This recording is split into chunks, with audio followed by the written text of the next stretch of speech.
Good morning or good afternoon it is now, ladies and gentlemen. Glad to see you here enjoying the show. Grab your coffee, sit down. This is coffee time again, where we expose the truth. And today we're exposing the truth with Justin. He is the president, I guess, or CEO of the corporation that owns the facility I live in. I do live in an assisted living facility, and that's what we're going to be talking about: the history, the future, and the current events that are going on and what needs to be done. If anything needs to be done to change it, to improve it and keep it growing and thriving, because it's valuable. I like it a lot. Ladies and gentlemen, Justin, Thanks, Dale. Good afternoon. good afternoon. Glad to be here. Glad to hear. My name is Justin Dickenson, by way of introduction. I live here in Denver, Colorado, just north of the community that we're sitting in today, which is in Lakewood, Colorado. Um, Personally, I live with my wife and two kids. We moved out to Colorado, again, just by way of introduction, about 5 years ago, for all the same reasons that everyone moves out to Colorado, seemingly the weather, the outdoor activities.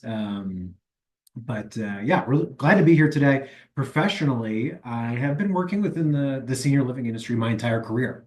Um, I started my career when I graduated from Purdue University in 2009, working more so on the investment and finance side for a large real estate investment trust, or a REIT, based out of Toledo, Ohio. At the time, that company was called Healthcare REIT. They've now rebranded themselves or renamed themselves to a company called Welltower.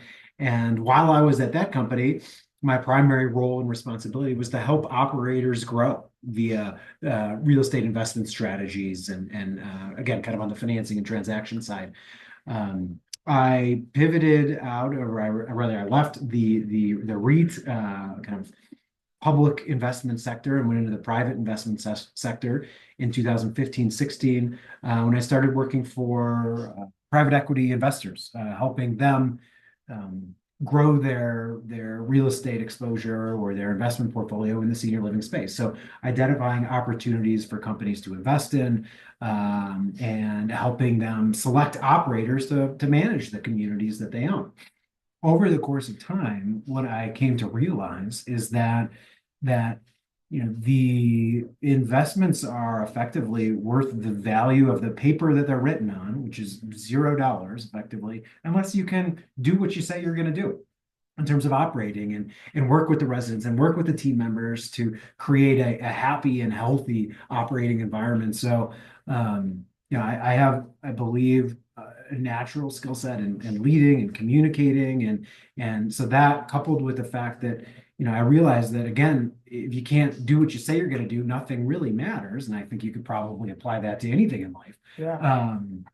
That's what drew me to the operating space in terms of really getting into the nitty-gritty of managing the day-to-day aspects of senior living communities. And so, um, kind of fast forward in my career to June of 23, which is when my partner Andrew Agins and I made the decision to get into the senior living sector, and together with Evolve Senior Living. And just by way of kind of a little bit of background, we named our company Evolve Senior Living because we believe that the industry, in many ways, the senior living industry, that is in many ways fundamentally broken. It's broken from a care aspect, how we partner with the outside healthcare world, meaning all the stakeholders that exist within your life. How do we, as an assisted living community, communicate with them? How do we position you as our resident to most effectively? How do we address needs? How do we create your care plans, manage your care plans? I think that synapses, that link between us as an operating company and really as an industry and the outside world, can be improved greatly. I think that's one aspect. Another aspect of how we believe that the industry is fundamentally broken is on the technology side. I think many have criticized the senior living industry as being kind of a Frankenstein product, in the sense that within the walls of this building here, we are effectively running three businesses. We are running a hotel. You're staying here 365 nights a year. We provide housekeeping and activities with Brenda. So kind of like a hotel. We provide restaurant services as the second business. So Stevens cooking 3 meals a day. We're delivering them. We're operating a restaurant that's a complex business. And then we are a low acuity hospital. As I mentioned, we're providing some care services, not of course as many services as a inpatient hospital, but we are a stakeholder in the U.S. healthcare system. And so because we're operating a hotel, a restaurant, and a hospital, light, low acuity, all in one, the outside world has criticized the senior living model as being this Frankenstein product, right? Like, who are you? Are you a hotel? Are you a restaurant? Are you a hospital?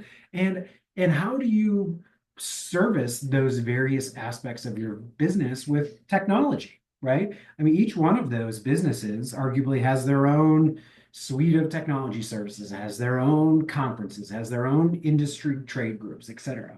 We're trying to solve all three of these businesses and arguably others, within the walls of our building. And so how the industry is broken and how we're looking to evolve it, again, going back to why we named our company Evolve, is we're looking to create an opportunity to bring all those technology point solutions that exist under each one of those businesses and roll them up into kind of a centralized reporting system to allow folks like Angela, our executive director, myself, all the directors like Renee and Stephen and Brenda, to be able to have a clear view on the health of their business and the health of their department. And the health could be, for example, what is the diversity of activities that Brenda is providing? Are we adequately providing activities that address mental kind of focus and acuity issues, physical issues? There's many aspects of one's well-being. And so that is why we named our company Evolve. Is to address issues like healthcare, like technology, and others that, I'll be honest, we don't have the answers to all of this today, but we know that we want to be a part of the discussion moving forward. We want to be a part of the evolution of the sector, which is why we named our company Evolve Senior Living. So, that's just a little bit of that. I would say, finally, just to give you a clear view of where we are as a company, we today, Evolve Senior Living operates 5 communities. So we have 1 in Cincinnati, Ohio, 2 in the Kansas City market, 1 in Chicago, and 1 here in Denver, my backyard. So that's where we are. We are focused on really being a boutique operator. I want to be able to have conversations like this with residents at all of our communities. I want to personally know and have the option and an ability to connect with folks, with our residents and with our teams. And we feel like if we grow to a size that's too big, we're going to lose this personal connection, which is really important to me. So really excited to be here today and talk about the future of the space. Good. I want to know about the history to begin with. How did we all get started? Sure. So depending on who you kind of ask, the private pay, assisted living, and memory care space was really born in the 1990s. And when it was born, it was primarily a healthcare model. And I'll talk about the evolution of the space. But at its onset, folks moved into private pay assisted living and memory care to receive healthcare services. That's what they needed, and arguably that's still the primary driver of why folks are here today. But I would argue that over time, the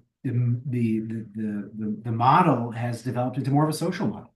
And what I mean when I say that is that the reason why residents like yourself may move in here are yes, you need healthcare assistance and someone to help you with your medications and things of that nature, which I'm not sure if that's the case with you or not, but another reason may be on the social aspect and wanting to expose themselves to activities and the loneliness that comes from being at home alone, and the fact that you're now living with a number of your contemporaries and peers, I think adds a lot of value to the social aspect of well-being.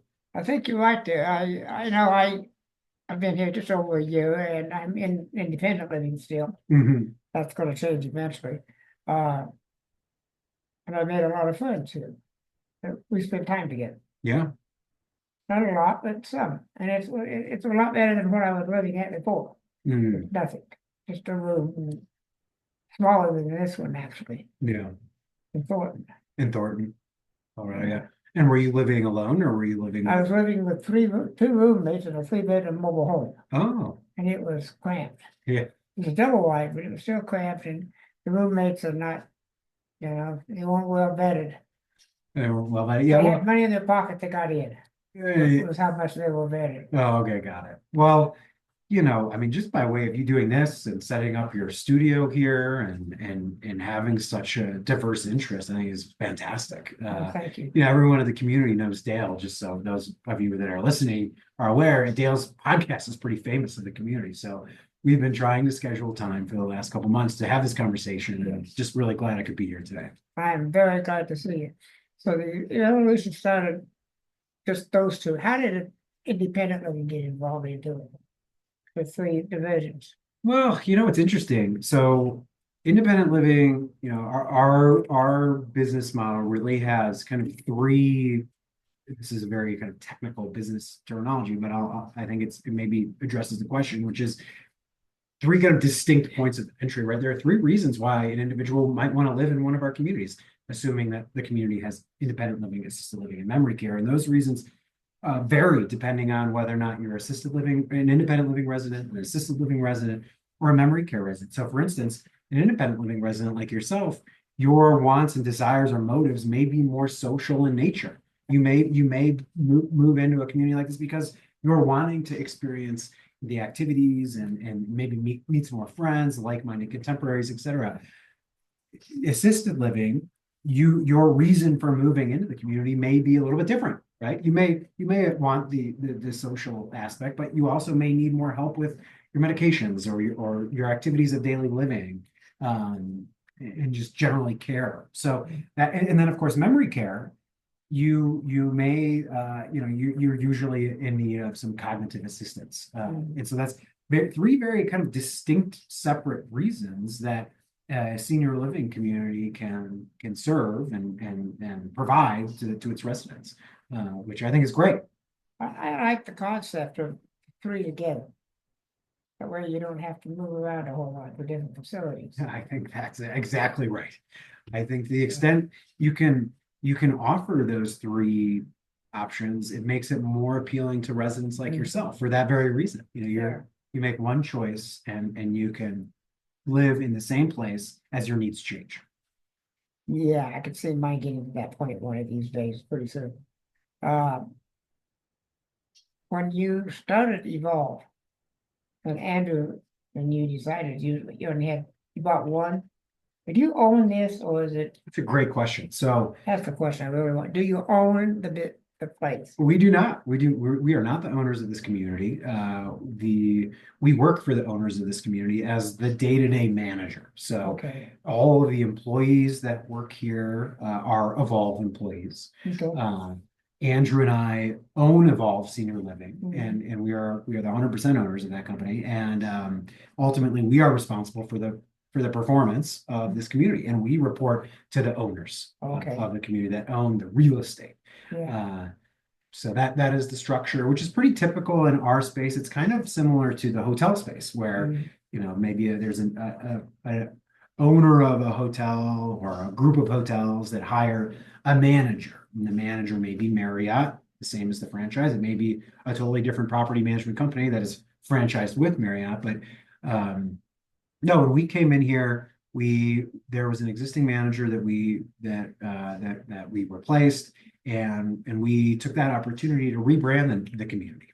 So we took over management in September 1st of 2024, and prior to our management, the name of the community was Cadence Lakewood, and we rebranded the community with a new name, the Village of Bear Creek. And also new branding, and we're using this as an opportunity to reintroduce ourselves to the local market here, and explain who we are under new management and what we have to offer, and effectively kind of offer us a fresh start. So that's where we are today. But yeah, we report to the owner of the community. Okay, you don't own it, but We do not. Just right now, your Evolve is your company that's the management of this facility. That's correct. So we are a property management company. Property Property management company of senior living communities, and that's what we do. All right, sounds like you're doing a good job, I might add. Oh, thank you. Put that in there now. That makes me I've feel noticed some changes going on. yeah, hopefully for the positive, it's it's a great it's such a rewarding business, I'll say. And, what drew me to the space is the complexity. As I mentioned, there's three businesses. It's you're balancing many different stakeholders. We have Mhm. residents like yourself, we have our owners, we have our employees, we have outside vendors, we have all of these stakeholders. Um, but ultimately at the end of the day, what drives us is creating environments for our residents to be happy and healthy and to provide an opportunity for our team members to earn a Mhm. living and grow professionally. That's what motivates me. Okay, that's a good motivation. Yeah. Thank And you. I like what you're doing. My next question, see if I can remember it. I just had it, and my memory is not as what it used to be. Okay. Is what motivated you to go to these various cities that you're in, like Kansas City and Yeah. Chicago and Denver and what was the other one? Really, Kansas. Kansas City. Yeah. Yeah. Yeah. I would say simply that's where we have experience operating in the past. So Oh, prior to founding Evolve, I was the president of a company called Anthology Senior Living. We had 50 communities, also a property management company. mhm. Prior to that, I was the leader of a company called Pathway to Living, also 50 communities, also the Midwest. And so, really at the heart of operating the community successfully. Of course, we need residents, and Mhm. our goal and aim is always to provide the best environment for yourself. But also, we need a great team. We need a great Angela. We need a great Brenda. We need a Yeah. great Stephen and Renee and Christina and Candace, and Yeah. we need those folks. And so in these markets, Kansas City, Cincinnati, Chicago, Denver, this is where we've operated before. Okay. This is where we have relationships. This is where we know uh, really how to recruit and retain individuals to help us build a successful community for you. Okay. So that's what kind of was our primary Yeah. driver. So your goal for Evolve is it to get much larger, or do you don't want to be a mega? Yeah, so we run off of an operating system, and it's not an operating system like Yeah. Windows, like you have on your computer. It's an operating system that businesses run off of. That helps frame and format your vision as a company, and it touches how you run meetings, how you kind of hire, fire, recruit, retain, set your strategy. That operating system is called the Entrepreneurial Operating System, or EOS. Um, it was created by a gentleman named Gino Wickman, and it's particularly the operating system, again, not a computer operating system, but a company operating system, is really effective in the senior living space where you have this kind of support center group of individuals like Andrew and myself and our team that helps a number of communities. And we also have the community level folks, the Angelas, the Brendas, the Mhm. Stevens, the Candace Renee's, Christina's, and so it helps to connect us in our vision. And so in EOS, we outline our 1 year, 3 year, and 10 year growth goals to answer your Okay. question. And so our 10 year target, which is an EOS term, is to manage 40 communities Okay. in 10 years. We effectively, although we really kind of got the wheels in motion in June, July of 23, we really didn't start in earnest with the company and growing it until September. So our kind of first year of operations is just coming to an end here in September of Mhm. 24. And we ended the year at four. We took on our fifth in November. And so we're kind of right on track for four a year for 10 years. It's 40 communities, so four per year. 4 years sounds like a good growth. Instead of trying to go all at once, it sounds like you're trying to do it in such a way that you have time to settle it and work on the one you just got before you get another one that you got to work on. Well, that's right. We've seen what happens when companies grow quickly, and w- there are certainly reasons why companies would want to do that, and I respect those reasons. But at the end of the day, the belief that Andrew and I have is that that slow and steady kind of wins the race here, Yeah. and getting our feet under us and staying small, nimble, boutique will allow us to provide better services to our residents, our team members, and our partner owners. kind of what it sounded like to me is what you were talking about. What needs to be fixed?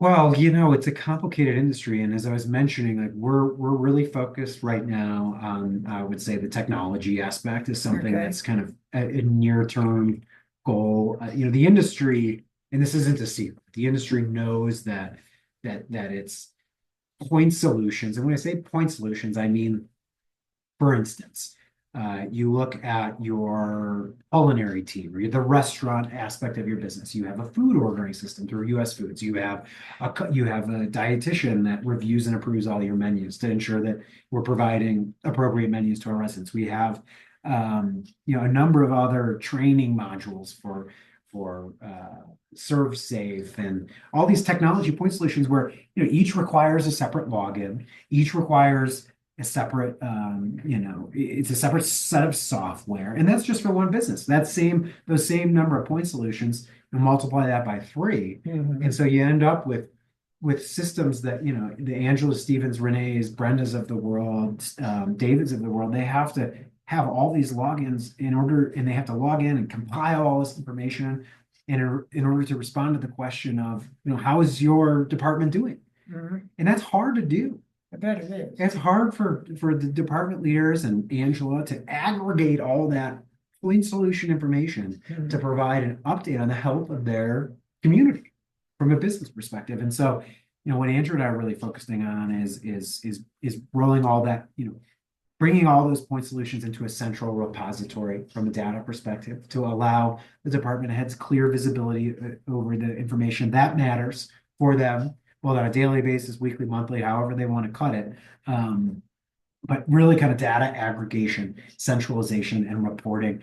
We call our interpretation of that business intelligence platform, we call that Evolve Intelligence. Mhm. And again, that helps to remove the barriers between our department heads and executive directors and their point solutions, the community team and Andrew and I, and then also Andrew and I and the owners. Mhm. We share this information on a transparent basis with all the stakeholders.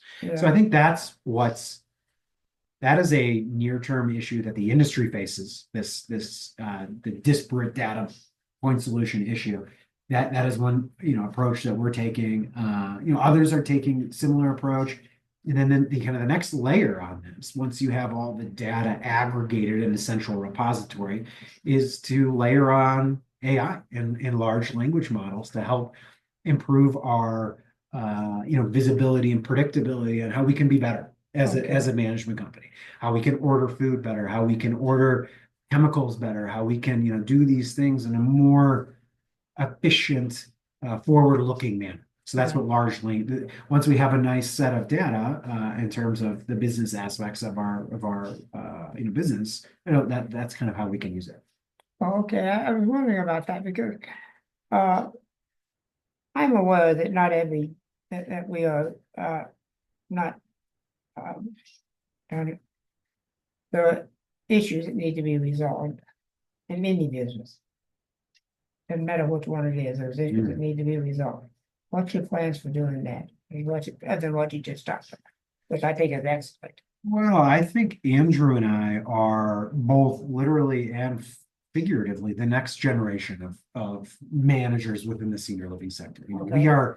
We're here to stay for the long term, to be a part of these discussions for years to come. Okay. And like I said at the top, we don't have answers to all these questions, in particular the healthcare question, which I think is the biggest of all. And there's a lot bigger questions outside of our little senior living world. The U.S. healthcare system has a lot of questions that they need to figure out. But I would say more broadly speaking, the accountable care organizations or the ACO model, which is aimed at bringing together all of the, for example, in your life, all the physician providers and healthcare providers that are touching you and helping you, bringing them together to paint a holistic picture and create the best healthcare plan for you.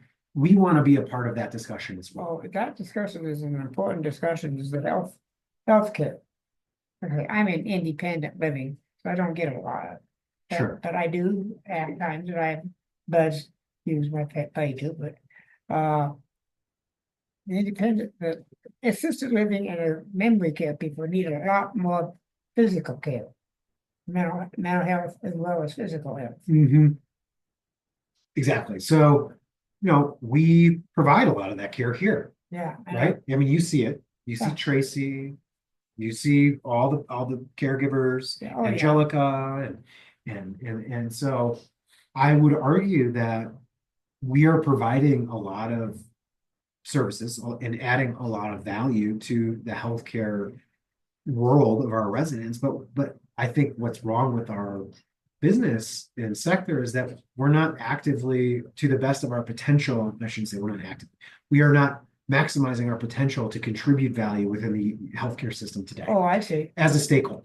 I Okay. think that, and there are a lot of discussions afoot with various ACO, accountable care organization, healthcare providers that work Yeah. directly with senior living groups. There's a couple that I can think of. Kirana is one, Servium is another. These are senior living sector specific ACO groups that help us as managers help you create a more holistic healthcare plan. I think that is the future of this space because however much of a driver the social aspect is to the decision-making component for our residents, at the end of the day, I believe the assisted living and the memory care residents are here because they need some level of help, and that's okay.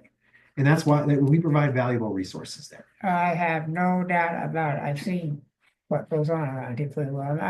I'm a trained observer in essence because I was a drug and alcohol counselor for 28 years. Yeah. For 24 years. I was substance abuse, a chef, but I've also been a police officer. I've been a firefighter. Wow. And I know you're a veteran as well. I'm a veteran. Yeah. And so I see things that a lot of people don't see I'm sure. because I'm looking for it. And what you're looking for, you find. Yeah. And I've noticed some improvements in a lot of areas Oh, good. since you moved in. The attitude of the staff is a little better. That's great to hear. Yeah. They're like you said earlier, there are always opportunities for improvement in any business. Yeah. And we just want to be a part of the solution. Mm-hmm. How we doing on time? Doing just fine. Good. I am interested though, what brought you into the field in the first place? You said you've been in it since you've been out of college. Yeah, I would say, What was your motivator? well, as I said before, one of the primary aspects was that this business is so complex. It's like a big, awesome puzzle, and I love puzzles and I love putting the pieces together. So that was aspect one. The other aspect is I really enjoy I enjoy the built environment, building, seeing things build. I was a developer for a number of years, developing senior living communities. So the bricks and mortar aspect of real estate is very interesting to me.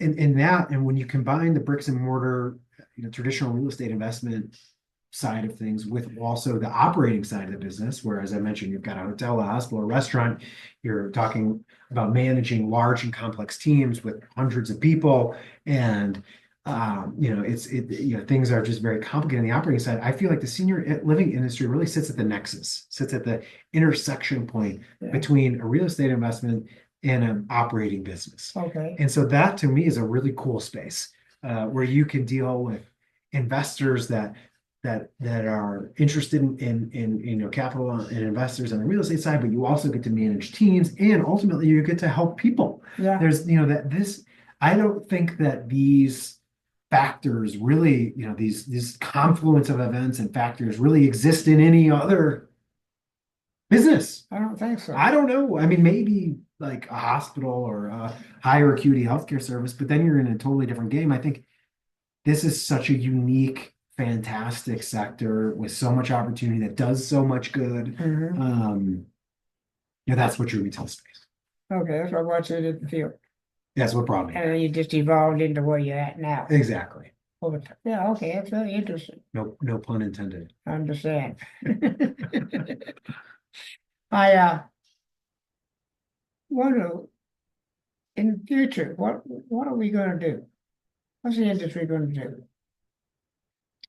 That's a good question. I mean, I think so. Taking a step back and looking kind of at the fundamental supply and demand metrics within the senior living space, there were in the 2000 teens, there was a lot of new supply added, a lot of new development product, a lot of new buildings. Mhm.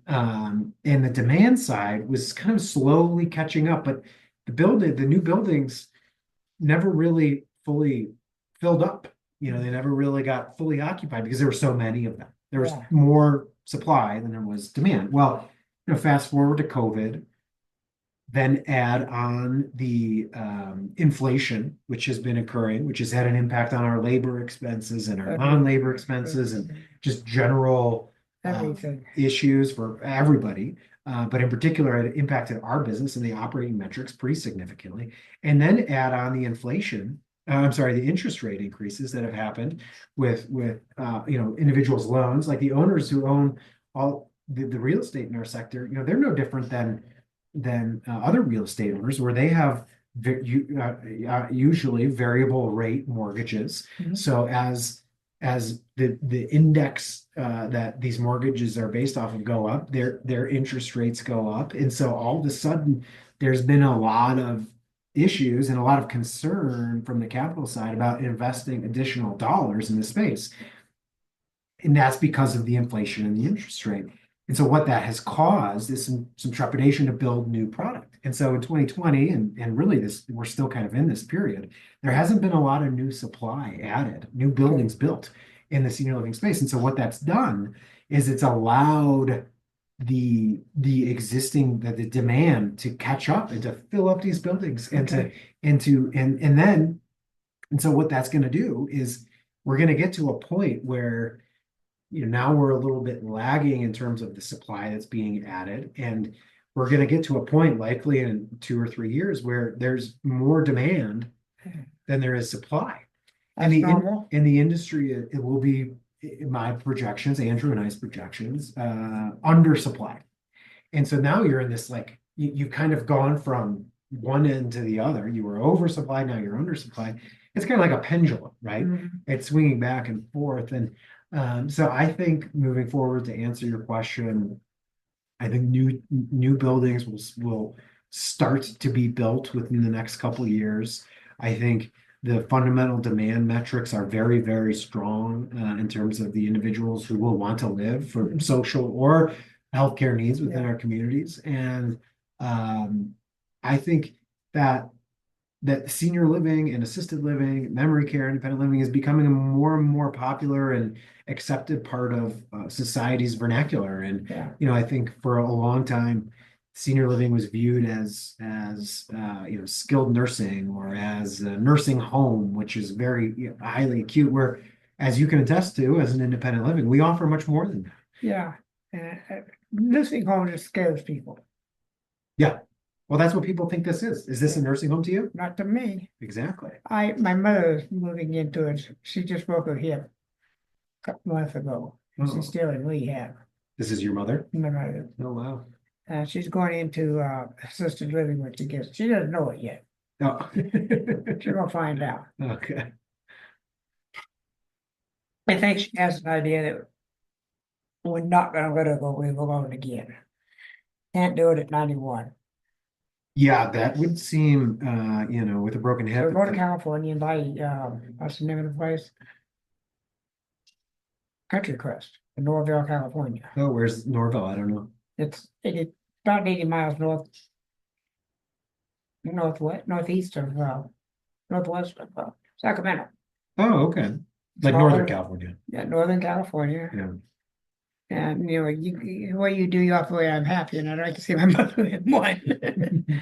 But Orville is a small town that's been around since the gold rush. Orville stands for gold, Gold Oh, City. yeah. Yeah. Got it. Well, this has been a great conversation. Yes, and I can't think of any more questions either. Okay. Well, hopefully the listeners enjoyed. I'm sure they will. Let me, don't take off for a second. Who is it?